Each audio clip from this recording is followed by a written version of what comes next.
In this video, we're going to talk about how to make your videos look more professional.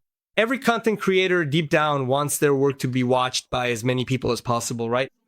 But to reach that level, you need to make your videos look more appealing, and that's exactly what we're going to talk about in today's video. But first, leave a comment below. Do you already create content for the internet? Which social network do you like the most? YouTube? Instagram? Is any of your channels already monetized? Leave a comment below. I want to know. Let's go straight to my computer screen. Today, our guest is a professional filmmaker. What is she going to do? She's going to teach you how to create more interesting content, whether it's with your phone, your computer, outdoors, indoors, everything you need to know. Since I've been creating content since 2015, I have 12 channels, as you know, 10 of them monetized, and I'd like to film, to have more outdoor projects, and I want to make my videos look more interesting. I'm also going to comment in this video and, of course, try to add value to it. At the end of this video, I'll leave her channel for you to subscribe to. It's really worth it, okay? So let's get started. 3, 2, 1, go. The techniques we're going to show here are the same techniques we use to create all our videos, regardless of the platform or the final goal. These are the same techniques we show and teach our students so they can create cinematic videos. And now we want to open this up so that you can also create professional videos, no matter where you are, your career, or what you want to bring to the digital world. So let's start right from the beginning, guys. We need to be on the same page to talk about everything we're going to discuss here today. For you to apply all three techniques masterfully, you cannot move your camera. Agreed? Do not move your camera. And don't think, not even for a second, that moving the camera is what will make your video look professional. And actually, the first thing that will make your video look amateur is moving the camera without context. Yeah, you really have to be careful, because when you're there with the camera, like I am with mine right now, the camera is still, I'm here, right? The camera is there, so everything's fine. Now, when you film with your phone, you naturally have some movement from your hand. Some people shake more, others shake less. So what you really need, if you're going to record in this format like she and I are doing, is a tripod, obviously, right? In fact, I have a few tripods for filming both outdoors and indoors, you know? Now, you can go for that stabilizer over there, which basically, even if you move, it manages to keep it as a stabilizer, right? It keeps your camera steady, right? Basically, right? Centered there, without any movement. Not to mention that when you move, besides making the video less interesting, right? If there's no purposeful movement, you could lose focus, right? Then your video image ends up distorted, right? A slip on the axis, a little shake because you weren't careful. It's when you try to walk with the camera in your hand. It's when you try to follow along or do some crazy transitions that don't make any sense. So don't move the camera, guys. And now we're going to talk about the exception to this rule that we set for you to apply the techniques I'm going to teach you. You'd only be able to move your camera in just 2 situations. It's very easy, very simple. Number 1, if you want to make a vlog where you talk to the camera, a more documentary style, you're going to talk, you're going to walk, you're going to show your daily life, the camera will definitely be more energetic, it will be moving, and that's totally normal, especially when you're talking. While looking at it, it will move around. Number 2, if you want to follow a super fast movement, if you want to track someone kicking a ball, making a basket, if you want to follow someone pouring coffee into a cup scenes with quick movements, it's totally fine for you to follow that motion. That's why... What's interesting, and something I've already brought up here on the channel, is if you have, for example, a pair of glasses, right? In this case, I have the Ray-Ban Meta, because what happens? You can record your vlog on your phone, for example, right? So you're there, you record your vlog here, right? That's fine, just like she said. Now, so you don't lose track if you have something like this. Look, you can film with this camera here, so you can look at the guy playing soccer, the guy skateboarding, while at the same time recording yourself here. So you record yourself here and also record over there. How would you do that? Just with your phone. Nowadays, both iPhone and Samsung, in my case, I have the Ultra, right? The S Ultra, but basically you can use a director mode where you access both this camera and that camera, and you can film with both at the same time, right? So you can film over there, right? The person playing at the same time as you film yourself here. Now, obviously, it takes a certain skill, bit of practice, but with training, you get good at it, right? That's why I say the best investment for anyone who wants to make professional videos isn't a camera, isn't a lens, isn't a drone, isn't a gimbal, it's a tripod, guys. A simple tripod can transform the aesthetic quality of your videos. But there's a... Just to pause here, the gimbal was the one I mentioned, right? Where you move it and it just like, it keeps going. I'll leave the link here for the gimbal I have and the tripod I use, okay? And the tripod is much cheaper, right? There are times when we don't want to use a tripod. Sometimes we just want to film life as it happens. Use objects around you, put the camera on top of a table, put the camera on a rock, on the ground, or on a shelf. Set the camera down on any surface near you, or you can become the tripod yourself. What do I mean by that? You're gonna take your camera, look at your scene, stop and hold still for 10 to 15 seconds. Let life unfold naturally, let the action happen, right? Just let it happen naturally. I don't want to see you cry. Sorry.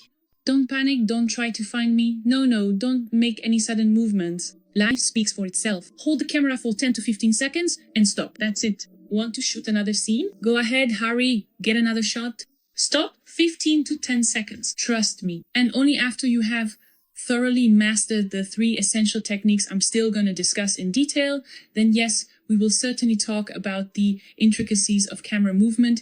And the first technique you need to master is framing. I'm sure you've heard this word before, but sometimes you haven't stopped to really think about what framing actually is. For me, there's no such thing as an ugly setting. There are only poorly framed, poorly thought out, poorly positioned scenes. And now I'm going to prove to you that this is true. You could be in the most amazing place in the world, the most beautiful place in the world, then that used to be our obsession, and soon it will be again. Hunting for the most incredible places in the universe to film, to photograph, to be out in the field.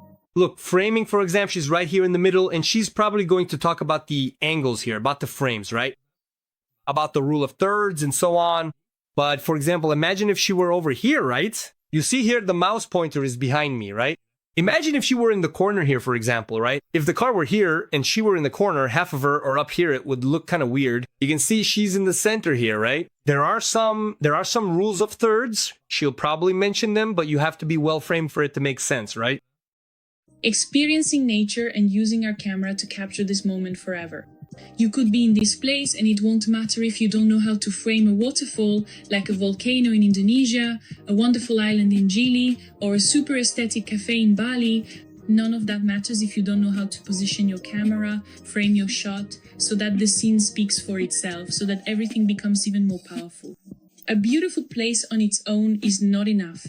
If you don't know how to frame your video, your scene will look amateurish, even in the most exotic place on the face of the earth.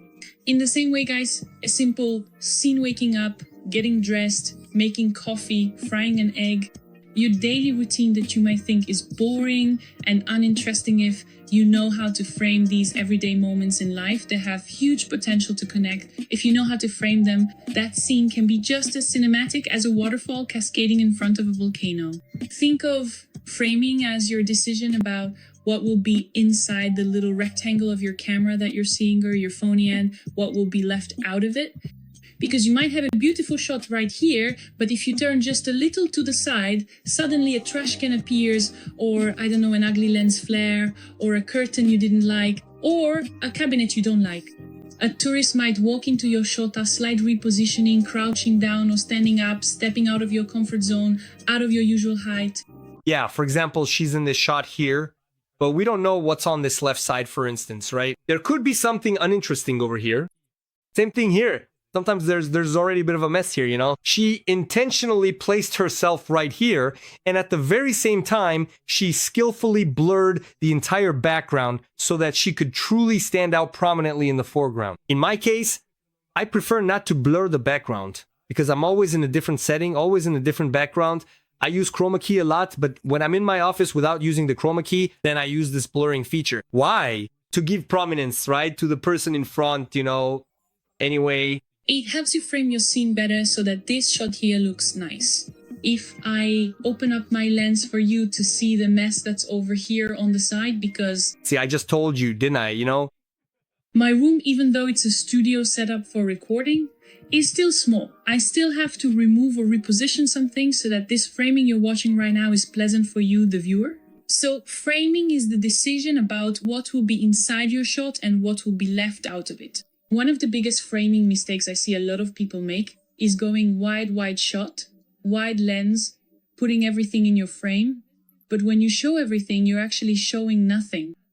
So the wider your shot is, the more careful you need to be to look and ask yourself, wow, what am I really showing in this scene? Another thing is, if there are a lot of things happening in the scene, that's why shooting on the street is difficult.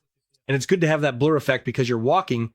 Then a car goes by, suddenly some people are talking, then suddenly, a child, a dog, suddenly a car passes and honks and so on. So besides worrying about framing, sound, and lighting, which she'll talk about, you also need to make sure you're the focus in some way, right?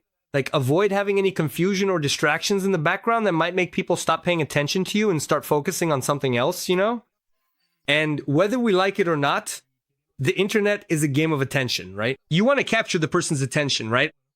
So be careful with wide shots, make sure they're intentional, that you use wide shots to set the scene and not just use wide shots throughout your entire video without any context and with too much information.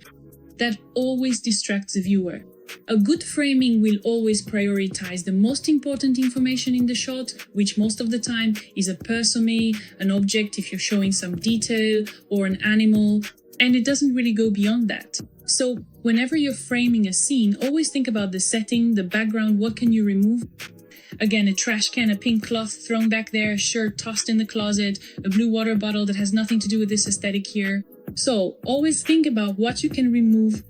If you can't remove anything, you can move yourself, as I mentioned. So if you're at a location that you think is ugly and there are a lot of trees or even buildings, just lower yourself a bit, tilt the camera down, shoot from below upward, empower the person you're filming, blur the trees in the background, blur the buildings, and everything will look beautiful and wonderful because you... Perfect. What she said is absolutely right. What I was going to add is that nowadays with artificial intelligence, you can... Like, oh, I just want to delete this little metal bush here with a plant on it.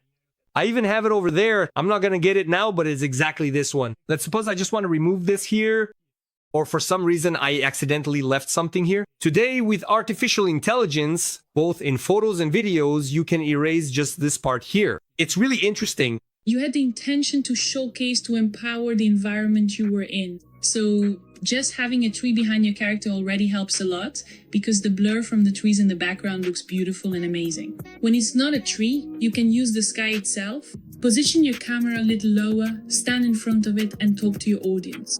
This is an angle that Larinia really likes to use, and I find it amazing, beautiful and minimalist because there's nothing more gorgeous than that sense of space, and the sky is beautiful. There's no way we can't connect with a background full of sky. The second technique is related to composition, and framing and composition can be a bit confusing. They can overlap, and that's okay. I just wanted to put each one in its own box because I think very few people do that. The basics, as I mentioned, it's important for you to understand the concept. When we understand the concept, we can apply it. When we understand the words, the terminology, what composition means, framing, angle, FPS, aperture, what do these words mean?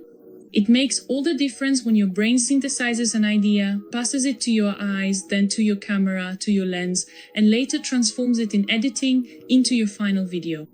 So framing is what you choose to include in your shot, and composition is how you organize your scene to make it visually appealing. And yes, you do have to think about this. You really do need to make your scene attractive. And I know that sometimes it might seem a bit robotic.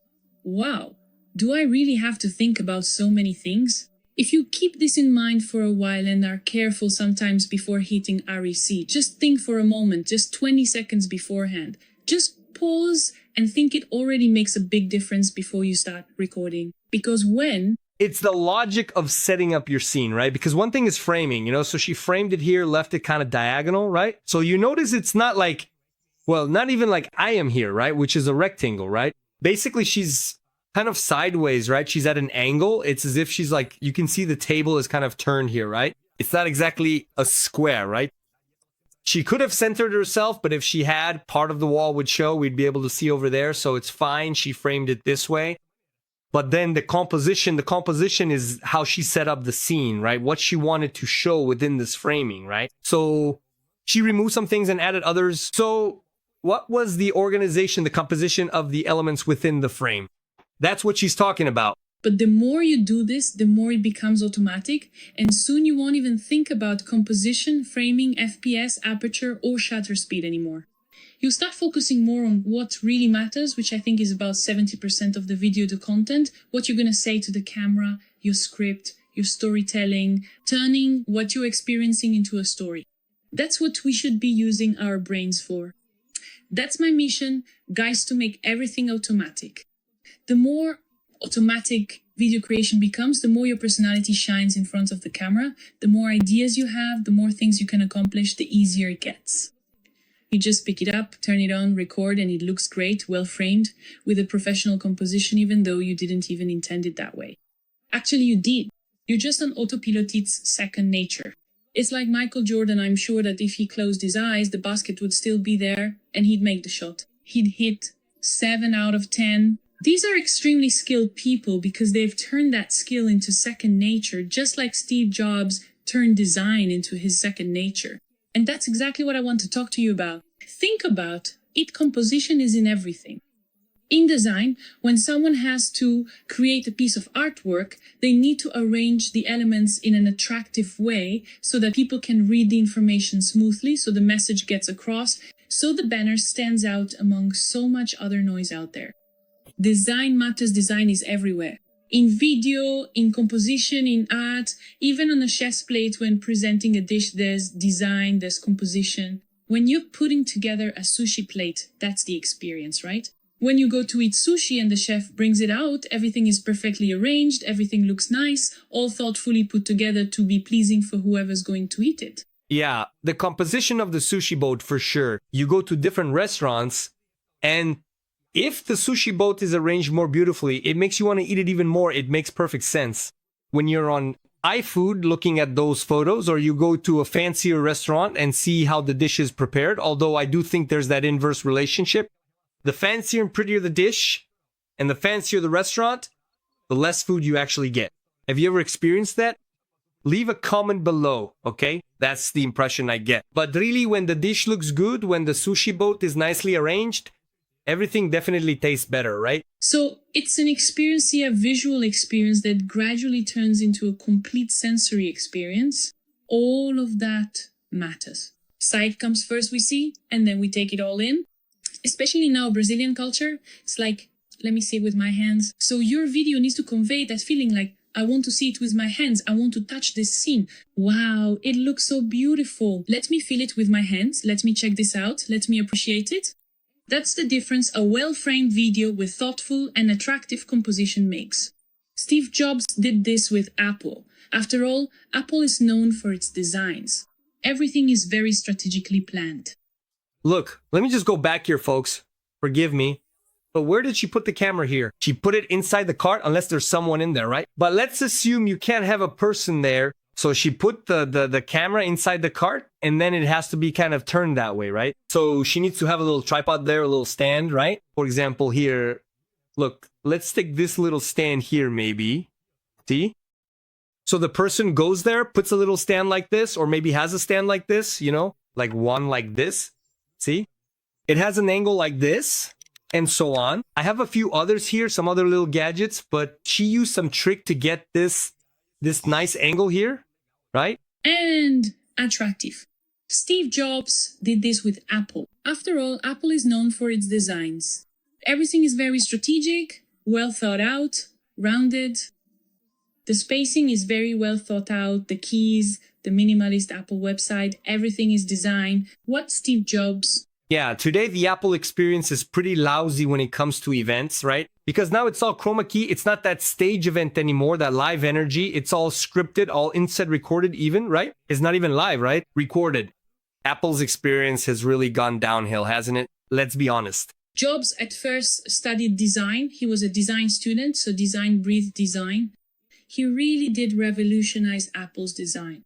It's impossible not to be drawn to this design. Every blank space on the iPhone was designed to bring balance, so you have a pleasant experience. So Design matters, aesthetic sense matters. It really matters. It matters a lot. So composition will harmonize the elements of your scene so that they are organized in this layout in a harmonious, balanced, and attractive way for whoever is watching.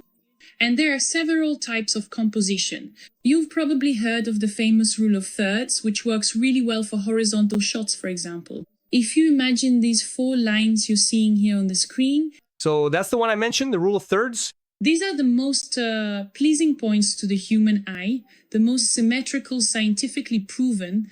There's also the golden ratio symmetry, which is present in nature. So these are things that are facts. Our society, human beings, have evolved being connected to, being drawn in by all these symmetries that exist in nature because we come from nature. So anything that is familiar to nature will be more attractive to a human eye, whether you want it or not. So if you're just starting to make videos now, or if you already make videos and still don't use this composition technique, we always suggest use central composition.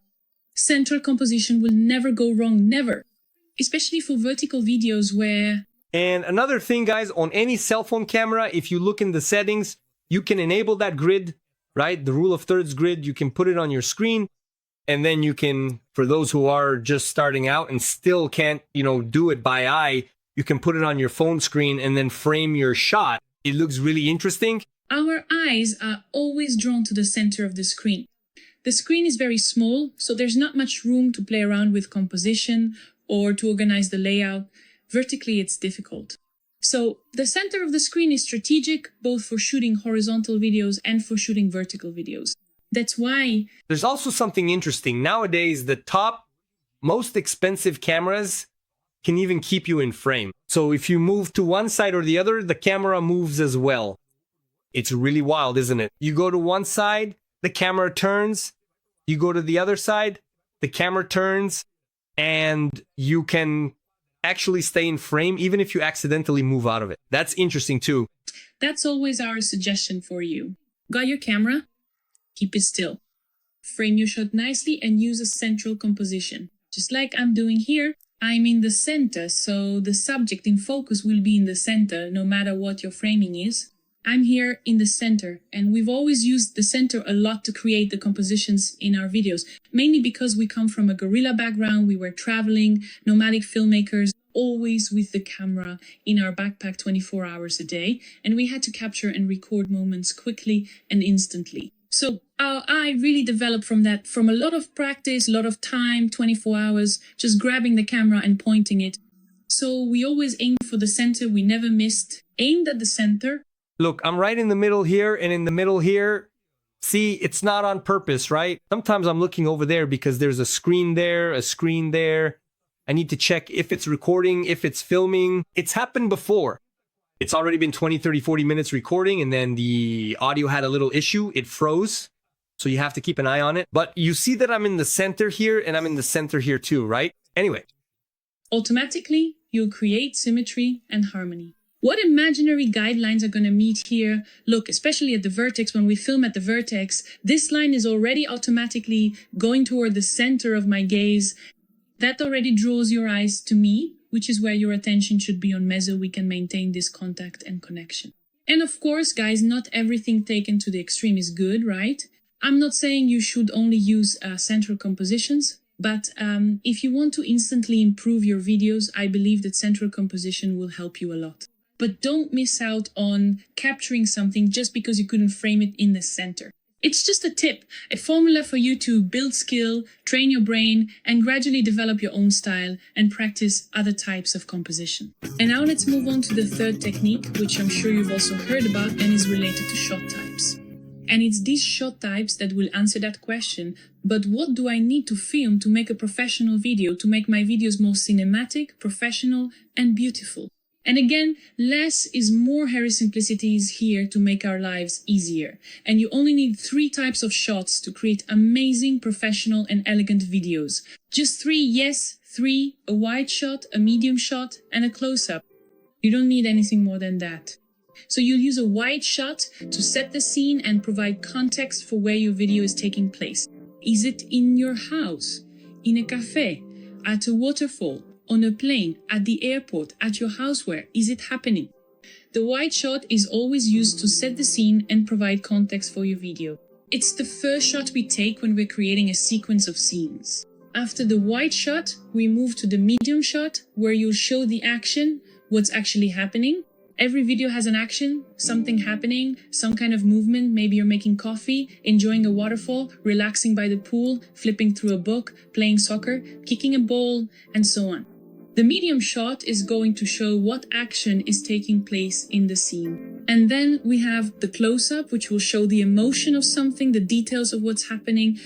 It could even be a more poetic scene at a glance, a smile, someone crying, a close-up of a product, the detail of coffee steam rising. These are shots that will evoke some feeling, something like, wow, this video is so cool. It's so nice to be here with this person watching this video. The detail shot is wonderful, which is the close-up. So when you combine wide, medium, and close-up shots in every scene you're going to film, for all the actions that will take place, there are no more problems. That's it. You're done. There's nothing. Just go to editing and it'll work out. Editing isn't complicated. Sometimes you make it complicated because you don't have anything to put in the edit. One thing I don't do, and what she said is brilliant, is the point that sometimes in this video here, for example, I could give that, right? There's already a wider shot here, right? It could be a bit wider, but since I'm recording indoors, it wouldn't be ideal, but I could make it wider. And there's that thing with the zoom, right? Where you do that zoom in, right? So it's right up in your face. Then you pull back to grab attention.